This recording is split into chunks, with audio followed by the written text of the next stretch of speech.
I think it's just the cartilage snaps and blood gets in it and fills it up, and it hurts a little, but it's not too bad. Some boxers and stuff get it too. It's from getting hit hard. When you shoot in, you can like hit your ear on the knee, or just when you're wrestling, you're like headbutting there and get hit in the ear. Just recently had this one blow up on me like the last couple weeks, and it hurts a little bit, but I kind of like it because now I got both ears. They even out a little bit. It's kind of like like a battle wound type deal. You know, if a guy goes to war and he gets shot, it makes him tough, but he's gonna leave. He's not gonna want that bullet wound to go away. He wants it there. He doesn't really, but he does. Personally, I think I like it. It tells everybody that you are a wrestler, but for a standpoint of like the women, I'm not so sure that they like it a lot, but they'll get over it. Oh man, this kid might be good. He's got cauliflower. No, it's not. It's like, all right, that guy was in a bad situation, got his head hit hard. I mean, that's all it comes down to. The worst is sleeping, man. Just, you go to sleep, you can't lay on that side of the ear. It's pain. People don't really know how sensitive your ears are until you get one of them, but I mean, it blows up pretty quick too. It'll start out real small and it just takes one little hit and that thing's the size of a golf ball. Someone starts talking to you and they're kind of like looking around on the side of what's wrong with this guy, and they're like, oh, this guy's a wrestler.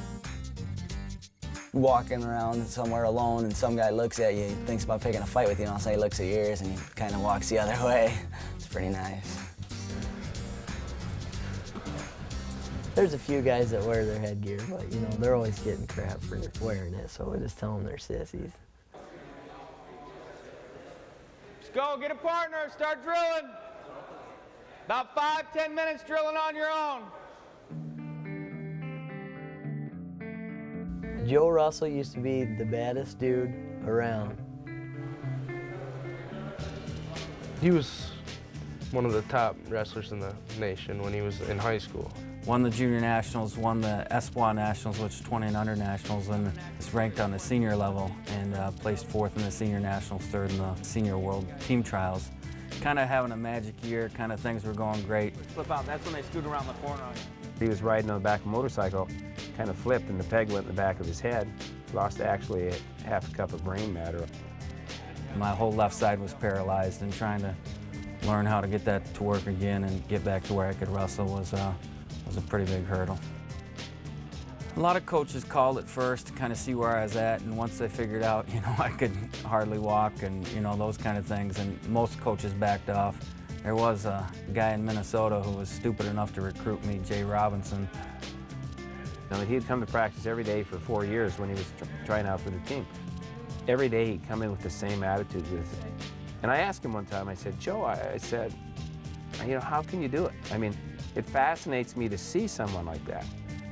Come back day after day after day after day and keep it in perspective. And he goes, you never know. Today might be the day my leg gets better. They thought they would get me for 4 years, but I've been here for quite a bit longer than that, so their mistake. That's the kind of guy that Joe Russell is and that Jay Robinson wants around. Coach Robinson, he loves tough guys and he knows wrestling stuff, and he looks at wrestling, why wouldn't I want a guy like that around? I mean, he's been through probably the worst adversity that anybody in this room will ever have to face. You're never going to become rich as a coach. You're never going to have a lot of glamour or glitz, those kind of things. But, for me, it's always been kind of a passion. I grew up a mat rat, always around it, and love the sport, love what it teaches people. And for me, there's nothing I'd rather be doing. It's like people tell me all the time, why aren't you practicing law, or why aren't you doing this, doing that? Well, I got my dream job right now. I'm an assistant coach at the University of Minnesota. 1 15-minute period. Wrestling the whole time. Kind of got a taste last year, taking 4th. And then got 3 more years here to put it together and try to finish up with 3 titles. It takes a huge toll on your body, but it takes a person that loves the sport and just wants to truly succeed at something.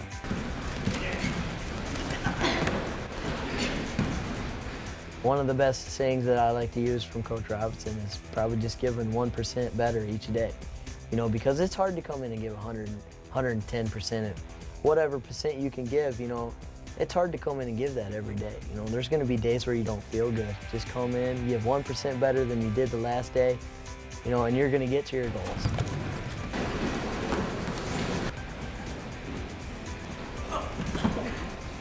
The most important thing, I think, is to find a purpose in life.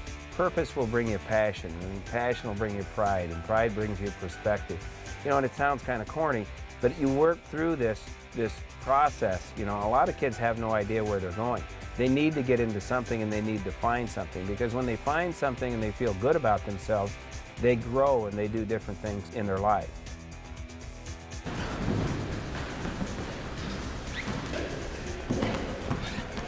The other day we had our coaches clinic in the Bierman gym, and there's other athletes like up on the top of the balcony, and they're kind of watching what we're doing, and they're just, you know, they're shaking their head like, man, these guys are crazy.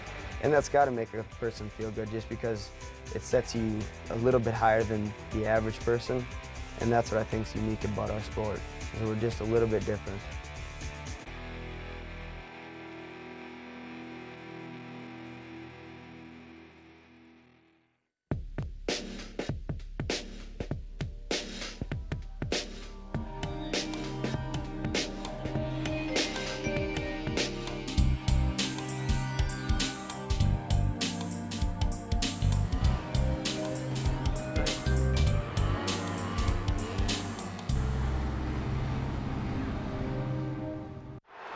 Get that right arm over. Wow! Wow! You gotta be kidding me! There it is! He pinned it! He called it! He called it! He's up for grabs! He pinned the national champion! Wow. You gotta be